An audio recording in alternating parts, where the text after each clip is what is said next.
خدا کافی ہے، اور خدا اپنے فضل سے اور اس کے پیغمبر صلی اللہ علیہ وسلم اپنی مہربانی سے ہمیں پھر دے دیں گے، اور ہمیں تو خدا ہی کی خواہش ہے تو ان کے حق میں بہتر ہوتا۔ صدقات یعنی کہ زکوٰۃ و خیرات تو مفلسوں اور محتاجوں اور کارکنان صدقات کا حق ہے، اور ان لوگوں کا جن کی تالیف قلوب منظور ہے، اور غلاموں کے آزاد کرانے اور قرض داروں کے قرض ادا کرنے میں اور خدا کی راہ میں اور مسافروں کی مدد میں بھی یہ مال خرچ کرنا چاہیے۔ یہ حقوق خدا کی طرف سے مقرر کر دیے گئے ہیں، اور خدا جاننے والا اور حکمت والا ہے۔ اور ان میں بعض ایسے ہیں کہ جو پیغمبر صلی اللہ علیہ وسلم کو ایذا دیتے ہیں اور کہتے ہیں کہ یہ شخص نرا کان ہے، اور ان سے کہہ دو کہ وہ کان ہے تو تمہاری بھلائی کے لیے ہے، وہ خدا کا اور مومنوں کی بات کا یقین رکھتا ہے، اور جو لوگ تم میں ایمان لائے ہیں ان کے لیے رحمت ہے، اور جو لوگ رسول خدا صلی اللہ علیہ وسلم کو رنج پہنچاتے ہیں ان کے لیے عذاب علیم تیار ہے۔ مومنوں،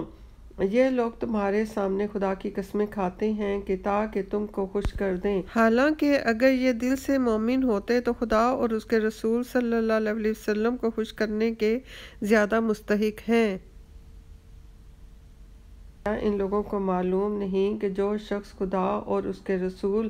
صلی اللہ علیہ وسلم سے مقابلہ کرتا ہے تو اس کے لیے جہنم کی آگ تیار ہے جس میں وہ ہمیشہ جلتا رہے گا، یہ بڑی رسوائی ہے۔ منافق ڈرتے رہتے ہیں کہ ان کے پیغمبر صلی اللہ علیہ وسلم پر کہیں کوئی ایسی صورت نہ اتر آئے کہ ان کے دل کی باتوں کو ان مسلمانوں پر ظاہر کر دے۔ کہہ دو کہ ہنسی کیے جاؤ، جس بات سے تم ڈرتے ہو خدا اس کو ضرور ظاہر کر دے گا، اور اگر تم ان سے اس بارے میں دریافت کرو تو کہیں گے کہ ہم تو یوں ہی بات چیت اور دل لگی کرتے تھے۔ کہو کیا تم خدا اور اس کی آیتوں اور اس کے رسول صلی اللہ علیہ وسلم سے ہنسی کرتے تھے؟ بہانے مت بناؤ، تم ایمان لانے کے بعد کافر ہو چکے ہو۔ اگر ہم تم میں سے ایک جماعت کو معاف کر دیں تو دوسری جماعت کو سزا بھی دیں گے، کیونکہ وہ گناہ کرتے رہے ہیں۔ منافق مرد اور منافق عورتیں ایک دوسرے کے ہم جنس یعنی کہ ایک ہی طرح کے ہیں کہ برے کام کرنے کو کہتے ہیں اور نیک کاموں سے منع کرتے ہیں اور خرچ کرنے سے ہاتھ بند کیے رہتے ہیں۔ انہوں نے خدا کو بھلا دیا تو خدا نے ان کو بھلا دیا، بے شک منافق نافرمان ہیں۔ اللہ نے منافق مردوں اور منافق عورتوں اور کافروں سے آتش جہنم کا وعدہ کیا ہے کہ جس میں ہمیشہ جلتے رہیں گے، وہی ان کے لائق ہے، اور خدا نے ان پر لعنت کر دی ہے اور ان کے لیے ہمیشہ کا عذاب تیار ہے۔ منافق لوگ ان لوگوں کی طرح ہیں کہ جو تم سے پہلے ہو چکے ہیں، وہ تم سے بہت طاقتور اور مال و اولاد میں کہیں زیادہ تھے تو وہ اپنے حصے سے بہرہ یاب ہو چکے، سو جس طرح تم سے پہلے لوگ اپنے حصے سے فائدہ اٹھا چکے ہیں اسی طرح تم نے اپنے حصے سے فائدہ اٹھا لیا، اور جس طرح وہ باطل میں ڈوبے رہے اور اسی طرح تم باطل میں ڈوبے رہے۔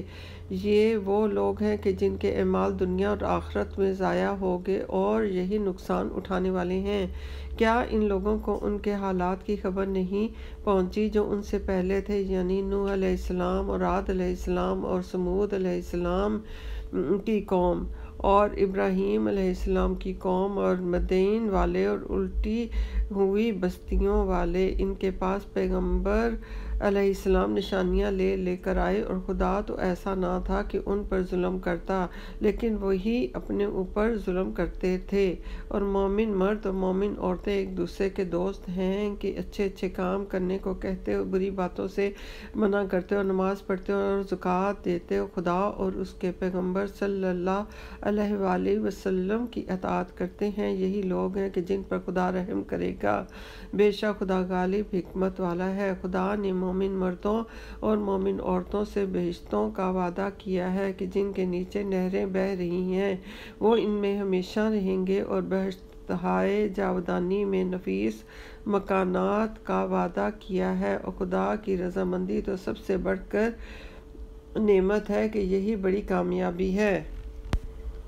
اے پیغمبر صلی اللہ علیہ وسلم، کافروں اور منافقوں سے لڑو اور ان پر سختی کرو، اور ان کا ٹھکانہ دوزخ ہے اور وہ بری جگہ ہے۔ یہ خدا کی قسمیں کھاتے ہیں کہ انہوں نے تو کچھ نہیں کیا، حالانکہ انہوں نے کفر کا کلمہ کہا ہے اور یہ اسلام لانے کے بعد کافر ہو گئے ہیں اور ایسی بات کا قصد کر چکے ہیں کہ جس پر قدرت نہیں پا سکے، اور انہوں نے مسلمانوں میں عیب ہی کون سا دیکھا ہے سوائے اس کے کہ خدا نے اپنے فضل سے اور اس کے پیغمبر صلی اللہ علیہ وسلم نے اپنی مہربانی سے ان کو دولت مند کر دیا ہے۔ تو اگر یہ لوگ توبہ کر لیں تو ان کے حق میں بہتر ہوگا، اور اگر منہ پھیر لیں تو خدا ان کو دنیا اور آخرت میں دکھ دینے والا عذاب دے گا، اور زمین میں ان کا کوئی دوست اور مددگار نہ ہوگا۔ اور ان میں بعض ایسے ہیں کہ جنہوں نے خدا سے عہد کیا تھا کہ اگر وہ ہم کو اپنی مہربانی سے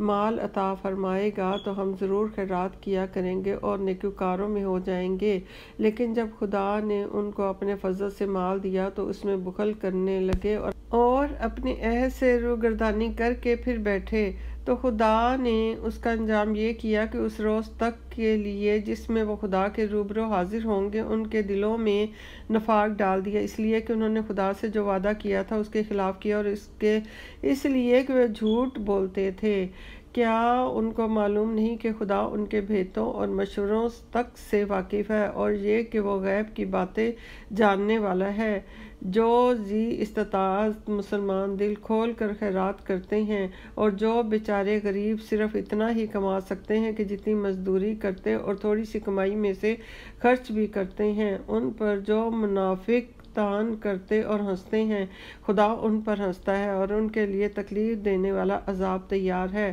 تم ان کے لیے بخشش مانگو یا نہ مانگو، بات ایک ہے۔ اگر ان کے لیے 70 دفعہ بھی بخشش مانگو گے تو بھی خدا ان کو نہیں بخشے گا، یہ اس لیے کہ انہوں نے خدا اور اس کے رسول صلی اللہ علیہ وسلم سے کفر کیا، اور خدا نافرمان لوگوں کو ہدایت نہیں دیتا۔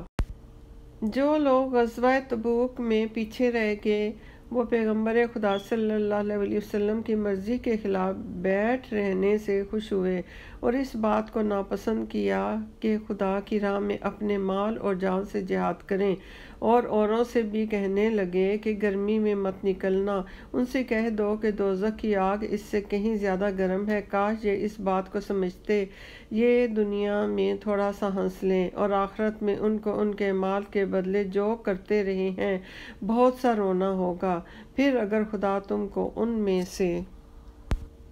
کسی گروہ کی طرف لے جائے اور وہ تم سے نکلنے کی اجازت طلب کریں تو کہہ دینا کہ تم میرے ساتھ ہرگز نہیں نکلو گے اور نہ میرے ساتھ مددگار ہو کر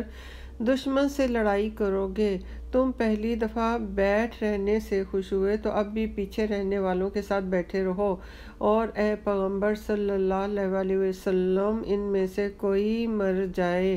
تو کبھی اس کے جنازے پر نماز نہ پڑھنا اور نہ اس کی قبر پر جا کر کھڑے ہونا۔ یہ خدا اور اس کے رسول صلی اللہ علیہ وسلم کے ساتھ کفر کرتے رہے اور مرے بھی تو نافرمان ہی مرے۔ ان کے مال اور اولاد سے تعجب نہ کرنا، ان چیزوں سے خدا یہ چاہتا ہے کہ ان کو دنیا میں عذاب کرے اور جب ان کی جان نکلے تو اس وقت بھی یہ کافر ہی ہوں۔ اور جب کوئی سورت نازل ہوتی ہے کہ خدا پر ایمان لاؤ اور اس کے رسول صلی اللہ علیہ وسلم کے ساتھ ہو کر لڑائی کرو، تو جو ان میں سے دولت مند ہیں وہ تم سے اجازت طلب کرتے ہیں اور کہتے ہیں کہ ہمیں تو رہنے ہی دیجیے، کہ جو لوگ گھروں میں رہیں گے ہم بھی ان کے ساتھ رہیں گے۔ یہ اس بات سے خوش ہیں کہ عورتوں کے ساتھ جو پیچھے رہ جاتی ہیں گھروں میں بیٹھ رہیں، ان کے دلوں پر مہر لگا دی گئی ہے تو یہ سمجھتے ہی نہیں۔ اللہ اکبر۔ ربنا آتنا فی الدنیا حسنۃ وفی الآخرۃ حسنۃ وقنا عذاب النار، وقنا عذاب النار، وقنا عذاب النار۔